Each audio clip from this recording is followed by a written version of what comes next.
My name is Paul, and my call is N1HX. I want to show you a little bit about Yaesu's new dual-band digital mobile radio, the FTM-400DR.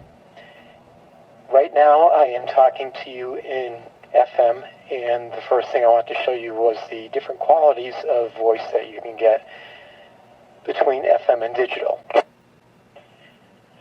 I am in a narrow digital mode right now.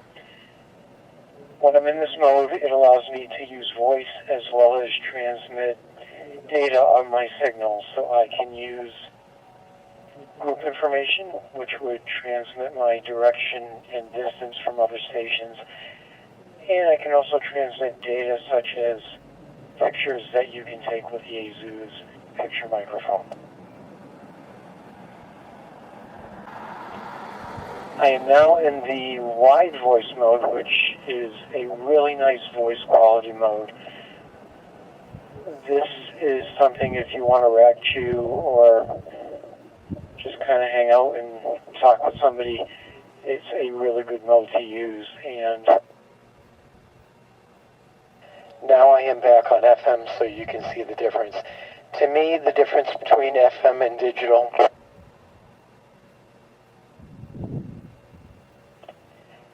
is close to the difference between FM and a very good quality AM signal.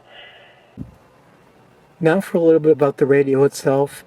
The control head is a dual VFO or memory configuration. You have 2 volume buttons as well as 2 dials for each separate band. It is touchscreen, so if you wish to change normal high temperatures between VFO, memory, adjust your squelch level if you want to mute the volume or bring up the band scope, you can do that. Good trip. One of the interesting things to me is that Just wasn't explaining that. when you're in the band scope and you're in the memory mode, it scans through the memory channels to pick out what has activity on it.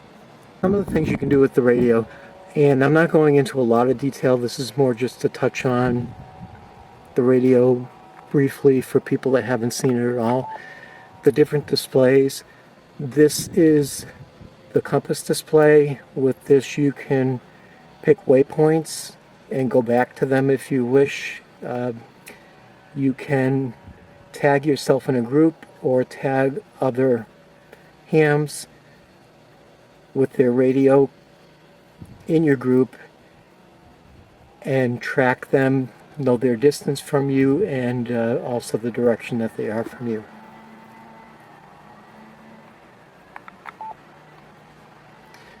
This is an altitude screen. As you drive along, you can note your differences in altitude. This screen is a clock as well as a couple of different timers. You can either time up and time lapse, or you have a countdown timer.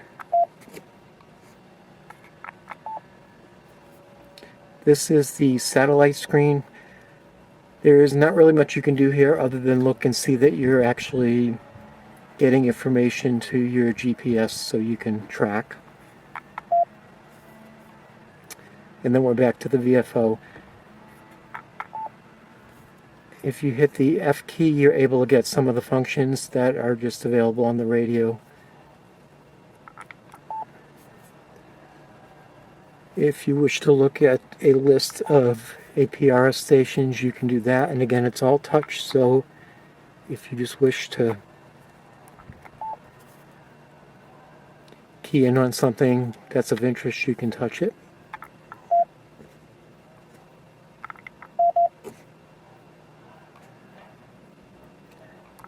There's also a log here. So I've received several pictures from a friend of mine who also has the FTM-400, and he was able to use his microphone to take a picture and send me this. A nice landscape desert shot.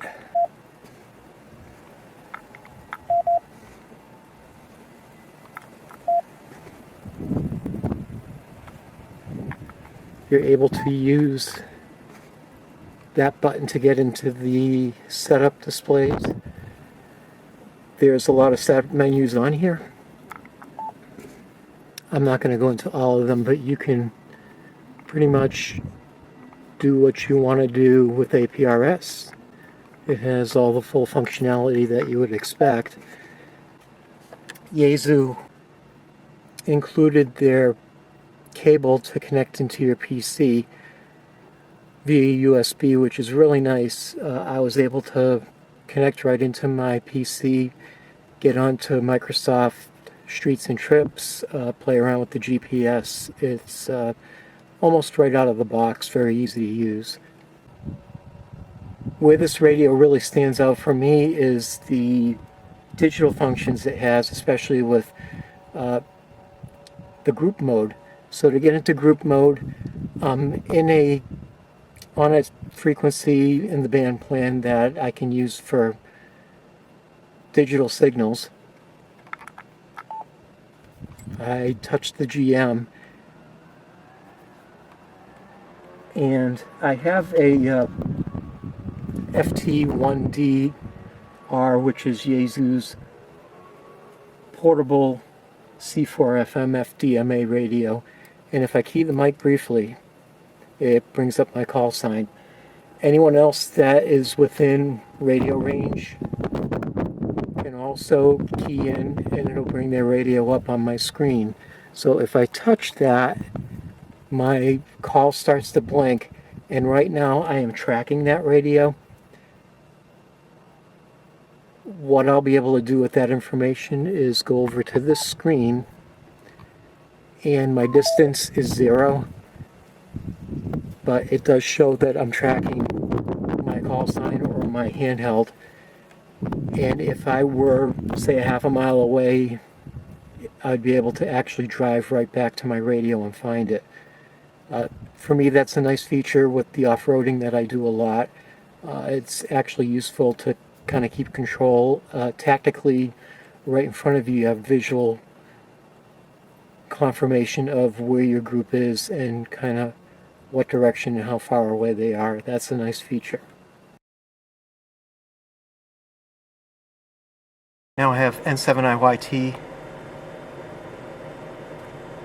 transmitting a photo to me, and you'll see the arrow progress from the left to the right as the photo's uploaded, and that's on the top VFO. The bottom VFO has the APRS up, which you just saw pop up on the screen.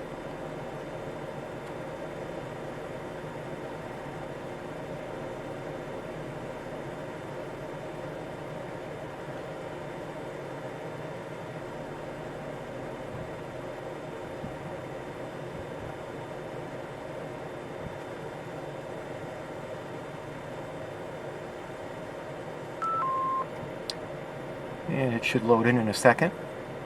And there we have the desert. Hopefully you were able to learn a little bit about the FTM-400DR.